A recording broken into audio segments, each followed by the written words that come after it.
大家好啊！今集咧就講一個我以前未玩過嘅玩法——歐洲河輪啊！今次8日7夜，每人咧就2000蚊英鎊，大概咧就2萬蚊港紙左右。咁到底咁嘅價錢算抵唔抵呢？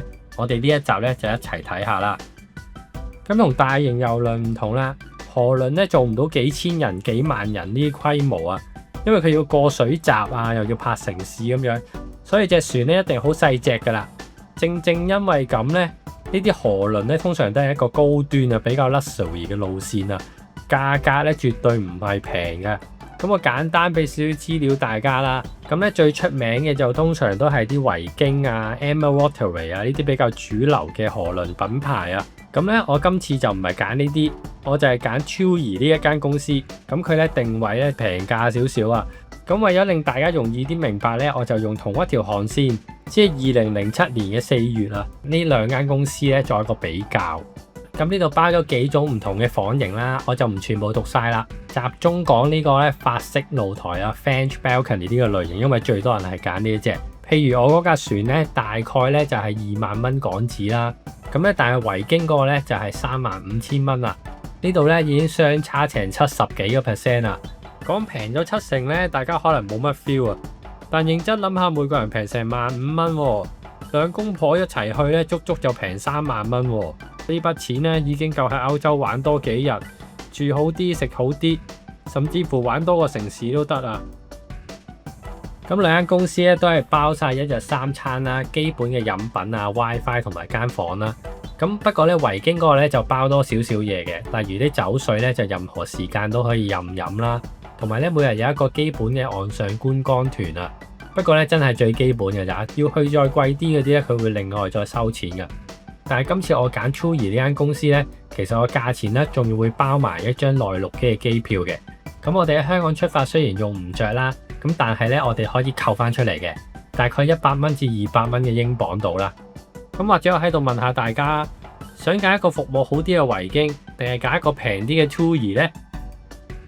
咁喺歐洲咧最熱門嘅3大航線咧就係萊茵河、多瑙河同埋塞納河，而我哋咧就係揀咗萊茵河，即係由荷蘭一直駛到係瑞士。如果想知道係點玩咧，就可以睇翻我哋之前嗰2條片。好，之後咧就簡單介紹下隻船啦。首先講呢個房型先啦，佢都係分3種嘅，一種咧就最低層，得個窗仔嘅啫，打唔開就可以望出去嘅。咁咧個窗咧好接近水面嘅，有少少古怪㗎呢度。咁第二種咧就係法式露台啦，咁唔係真係有個露台嘅，咁只不過你可以打開個窗，咁就感覺上好啲啦，同埋有得通下風。第3類咧就係套房，不過咧佢就唔係高端郵輪嗰種，真係一個房一個廳嗰隻啊，佢只係一間房大啲，空間咧就闊落啲。船上設施方面咧，基本嘢都有噶啦，有個新 deck 啊、mini golf、gin room 啊、水吧、酒吧，甚至乎咖啡曲奇都有噶啦。但係大家咧就唔好期待佢好似大型郵輪咁樣啦，呢啲設施咧都係點綴下嘅啫，始終佢個船身都係比較細啊，提供唔到咁多嘢啊。咁有2點咧我要特別講嘅，第一咧就係隔船係冇 lift 噶，咁所以上上落落咧都係靠樓梯啊。如果行動不便嘅話咧，可能都會幾麻煩。另外咧，佢船上飲品嘅收費咧，其實都好合理嘅，唔係搶錢嗰隻啦。例如一杯咖啡咧，都係5蚊歐羅，喺歐洲嚟講咧，算係好正常噶啦。咁佢都有得買 drink package 嘅，咁啊睇下你嘅需要啦。我哋就唔係好飲酒嘅，所以我哋就冇買到啦。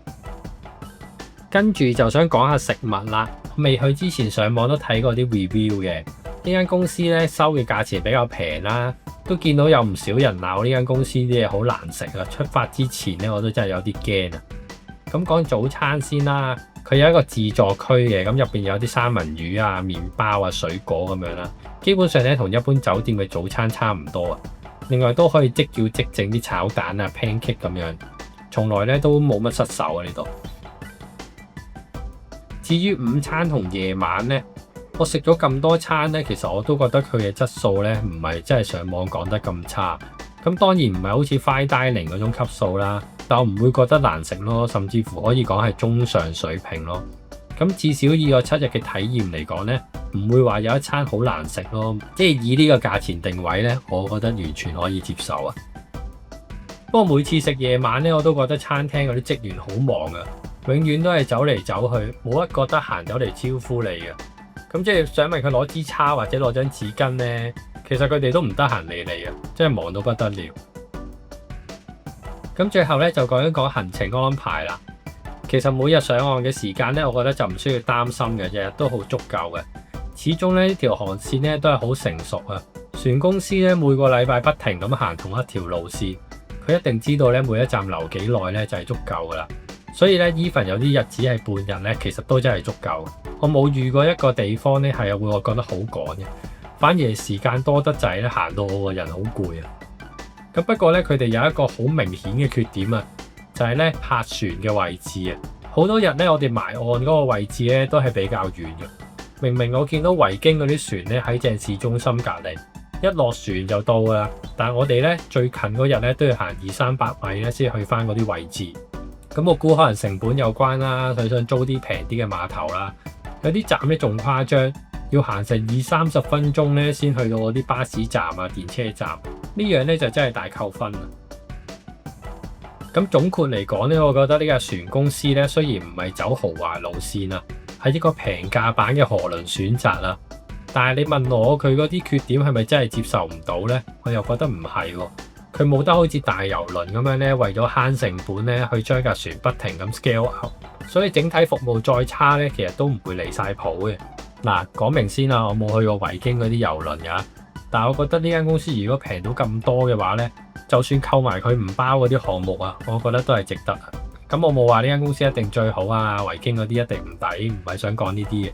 不過咧，如果你好似我哋咁咧，想小試牛刀，揀一個平平地嘅河輪玩咧，又接受到頭先我講嗰啲壞處咧，咁我覺得呢間公司都可以試下嘅。咁到最後啦，如果大家都真係有興趣咧，可以自己上翻 TUI 啊，即係 TUI 呢間網頁嗰度睇翻價錢。不過我都想喺度提提咧，佢個英國網站咧有時都幾難搞嘅。就譬如啦，我喺屋企咧就上到佢個網頁啦，好順好正常嘅。但係翻到公司咧，唔知點解公司部電腦就開唔到啦。之後咧，我特登用 VPN 轉一轉地區咧，又入得翻喎。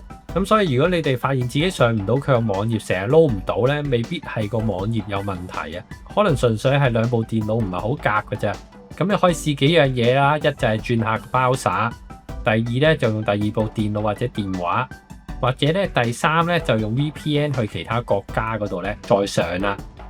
咁今日條片就去到呢度啦。我估咧我應該有好多嘢未 cover 晒嘅。咁如果有個別問題咧，就可以留言啦。咁我咧盡量答到就答啦。咁今日條片就到呢度啦。我哋下次再見，拜拜。